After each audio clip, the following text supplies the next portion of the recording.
the Headwaters Resource Conservation and Development Council presents the Great Lakes Restoration Initiative.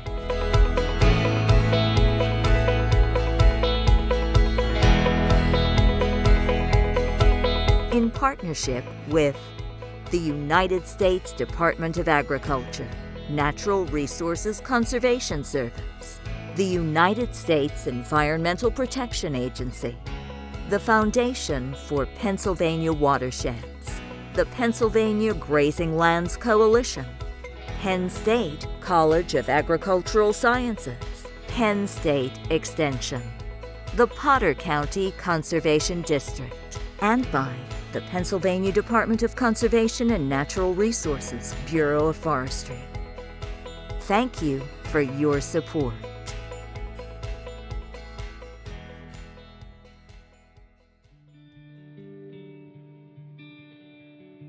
Hi, I'm Russ Wilson from Wilson Land and Cattle Company.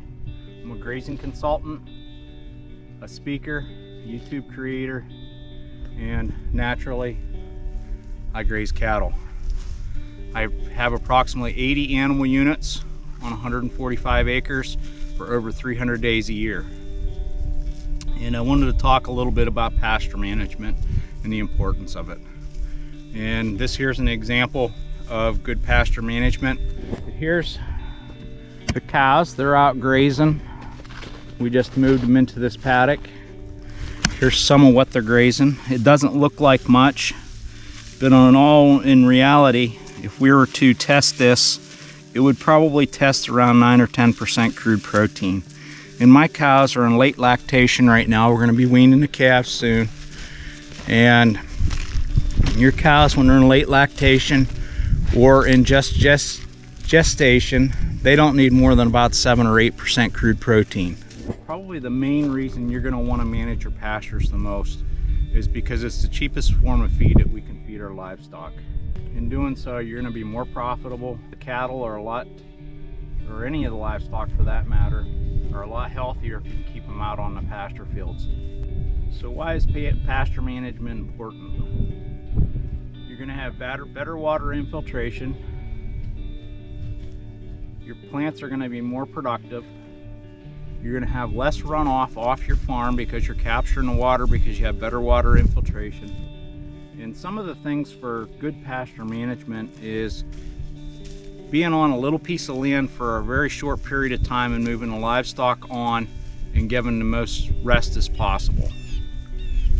And that rest is for the plants and your soils to rejuvenate after you have a grazing event, which causes a lot of disturbance into the soil. That is the most important thing that we can do, is have good quality forages in front of our livestock at all times and not have to feed a lot of stored feeds. Stored feeds is very expensive. We don't make any hay here on the farm, and in doing so, in keeping the livestock out longer periods of time, we can buy our hay for less than what the fuel cost us to make our hay when we were making hay. Rotational grazing is basically the act of setting a temporary fence.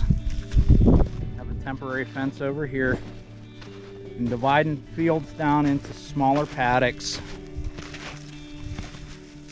so you can get the cows on the piece of land and get them back off the piece of land as quickly as possible so you can rest the soil.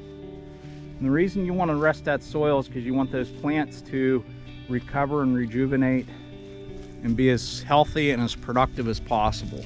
If you rotationally graze, you're gonna have more water infiltration, so you're gonna have less problems with the summertime slump.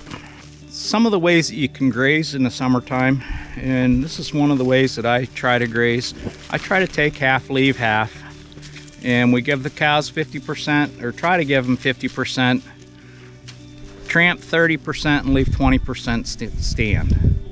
There's a lot of things that happen whenever you do that. The 30% that you tramp into the ground, it's recycled back into the soil, and a good healthy living soil, it'll recycle itself back into the soil and make soil nutrients in as little as 21 days. The 20% that stands, it will go to seed and help reseed your pasture, so you won't need the seed costs. And then of course 50% your cows will get.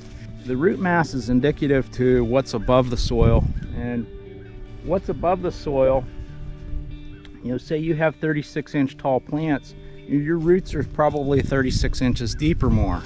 And whenever your roots are deep like that, they're able to access nutrients and water that a smaller plant might not necessarily be able to access. Whenever you're taking half, leave half, talking about the roots, your roots don't die off those plants if we only remove 50% of the biomass. If we remove more than 50% of the biomass, let's say we take 80% of the cover that's on the ground, we're going to slow those roots down, or they're going to slough off and die up to 70 to 80% if we take 80% of the biomass. If we take 90 to 100% of the biomass off of those plants, they're going to stop growing completely, and they have to restart using the carbohydrates that's stored in their systems. And by taking 50%, we're not having those plants relying on taking those carbohydrates. They can just continue to grow and be more productive. And whenever we switched over from a continuous grazing system into a rotational grazing system, we're able to increase the overall carrying capacity of the farm by 100%. And as you can see, the cows are extremely happy being out here winter grazing. Its grasses are dormant, semi-dormant.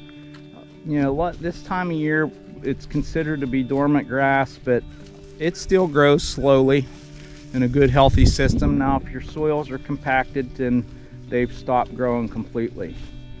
Now another reason that we take half, leave half is we're going to reduce the overall compaction from rainfall. We really don't look at rainfall as causing compaction issues, but it can cause compaction issues, and then when it does that, we have a lot more runoff, and then naturally we're not able to store that water in the soil, because whenever it hits your soils, you want to capture as much water as possible so you can be as productive as possible. So think about rotational grazing your cattle, your sheep, goats, horses. Probably the best thing that we did for the farm. We move multiple times a day. We'll move up to 10 times a day if it's really, really wet, so we don't cause mud or pugging. You can really increase your overall yield in the farm just by moving them once a day. And we keep water with them. There's water over here.